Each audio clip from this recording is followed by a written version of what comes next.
Hi friends, Shilpa veg recipes ಚಾನಲ್ಗೆ ಸ್ವಾಗತ. ಕೆಲವರು ಗ್ಯಾಸ್ಟ್ರಿಕ್ ಆಗಿ ತುಂಬ ಒದ್ದಾಡ್ತಿರ್ತಾರೆ.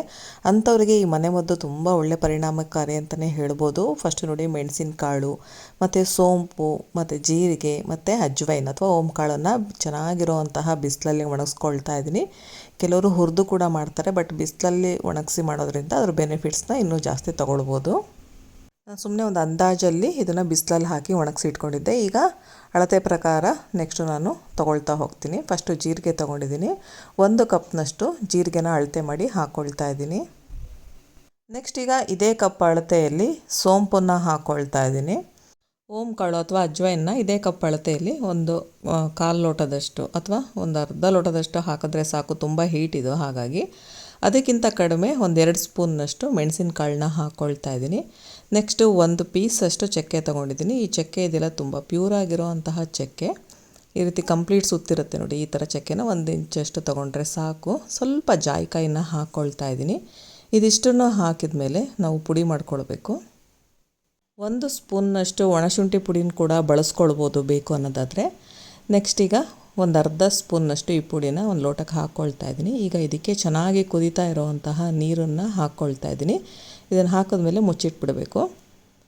ಇದು ಕುಡಿಯೋದಕ್ಕೆ ಸಪ್ಪೆ ಅನಿಸುತ್ತೆ ಅಂತಾರೆ, ಸ್ವಲ್ಪ ಸೈಂಧವ ಲವಣ ಕೂಡ ಬಳಸ್ಬೋದು. ಕೆಲವರು ನಿಂಬೆ ರಸ ಹಾಕ್ಕೊಳ್ತಾರೆ, ಬಟ್ ಗ್ಯಾಸ್ಟ್ರಿಕ್ ಇದ್ದಾಗ ನಿಂಬೆ ರಸ ಹಾಕ್ಕೊಂಡು ನಾವು ಕುಡಿಬಾರ್ದು, ಇನ್ನು ಗ್ಯಾಸ್ಟ್ರಿಕ್ ಜಾಸ್ತಿ ಆಗುತ್ತೆ. ಈ ರೀತಿ ನಾವು ಮಾಡ್ಕೊಂಡು ಕುಡಿದ್ರೆ ಗ್ಯಾಸ್ಟ್ರಿಕ್ ಕಂಪ್ಲೀಟಾಗಿ ಕಡಿಮೆ ಆಗುತ್ತೆ. ಈಗ ಇದನ್ನು ಮುಚ್ಚಿಬಿಟ್ಟು ಒಂದು 2-3 ನಿಮಿಷ ಮುಚ್ಚಿಟ್ಬಿಟ್ರೆ ಚೆನ್ನಾಗಿ ಸೆಟ್ ಆಗಿರುತ್ತೆ. ನೆಕ್ಸ್ಟ್ ಈಗ ಬೂದುಗುಂಬಳಕಾಯಿನ ತೊಗೊಂಡಿದ್ದೀನಿ. ಬೂದುಗುಂಬಳಕಾಯಿ ಕೂಡ ಅಷ್ಟೇ ಗ್ಯಾಸ್ಟ್ರಿಕ್ನ ಕಡಿಮೆ ಮಾಡೋದಕ್ಕೆ ತುಂಬಾ ಒಳ್ಳೆಯದು. ನಿಮಗೇನಾದರೂ ತುಂಬ ಜಾಸ್ತಿನೇ ಗ್ಯಾಸ್ಟ್ರಿಕ್ ಇತ್ತು ಅನ್ನೋದಾದರೆ ಈ ರೀತಿ ಬೂದುಗುಂಬಳಕಾಯಿ ರಸಕ್ಕೆ ನಾನೇನು ಪುಡಿ ಮಾಡಿದ್ನಲ್ಲ ಅದನ್ನು ಹಾಕ್ಕೊಂಡು ಕುಡಿದ್ರೆ ಕಂಪ್ಲೀಟಾಗಿ ಗ್ಯಾಸ್ಟ್ರಿಕ್ ಕಡಿಮೆ ಆಗುತ್ತೆ. ಇಲ್ಲ ಸ್ವಲ್ಪ ಕಡಿಮೆ ಗ್ಯಾಸ್ಟ್ರಿಕ್ ಇದೆ ಅನ್ನೋರು ಫಸ್ಟ್ ಮೆಥಡ್ನ ಫಾಲೋ ಮಾಡಿದ್ರೆ ಸಾಕು. ಬಿಸಿನೀರಿಗೆ ಆ ಪುಡಿನ ಹಾಕ್ಕೊಂಡು ಕುಡಿದ್ರೆ ಸಾಕು.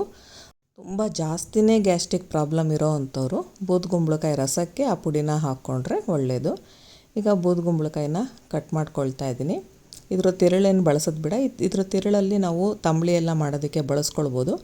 ಈ ಪುಡಿನ ತೂಕ ಇಳಿಸ್ಕೊಳ್ಳೋದಕ್ಕೆ ಕೂಡ ನಾವು ಬಳಸ್ಕೊಳ್ಬೋದು, ಅಥವಾ ನಿಮ್ಮ ತೂಕ ಏನಿದೆ ಅದು ಸಮತೋಲನದಲ್ಲಿರೋದಕ್ಕೂ ಕೂಡ ಬಳಸ್ಬೋದು. ಇದು ಒಂದಕ್ಕಂತ ಅಲ್ಲ, ನಾನಾ ರೀತಿಯ ಉಪಯೋಗಗಳು ಕೂಡ ಇದೆ. ಡೈಜೆಷನ್ ಕೂಡ ಇಂಪ್ರೂವ್ ಮಾಡುತ್ತೆ. ಈಗ ತಿರುಳನ್ನೆಲ್ಲ ತೆಗೆದು ಒಂದು ಬೌಲಿಗೆ ಹಾಕಿಟ್ಕೊಳ್ತಾ ಇದ್ದೀನಿ. ಈಗ ಬೂದುಗುಂಬಳಕಾಯಿನ ಕಟ್ ಮಾಡ್ಕೊಳ್ತಾ ಇದ್ದೀನಿ. ತುರಿದ್ಬಿಟ್ಟಾದರೂ ಹಾಕ್ಕೊಳ್ಬೋದು, ಅಥವಾ ಸಣ್ಣ ಸಣ್ಣದಾಗಿ ಕಟ್ ಮಾಡಿ ಮಿಕ್ಸಿ ಜಾರಿಗೆ ಹಾಕಿ ಕೂಡ ರುಬ್ಕೊಳ್ಬೋದು. ನಾನೀಗ ಕಟ್ ಮಾಡಿ ಹಾಕ್ಕೊಳ್ತಾ ಇದ್ದೀನಿ. ತುರಿದು ಹಾಕಿದ್ರೆ ಸ್ವಲ್ಪ ಮಿಕ್ಸಿಗೆ ರುಬ್ಬೋದಕ್ಕೆ ಈಸಿ ಆಗುತ್ತೆ.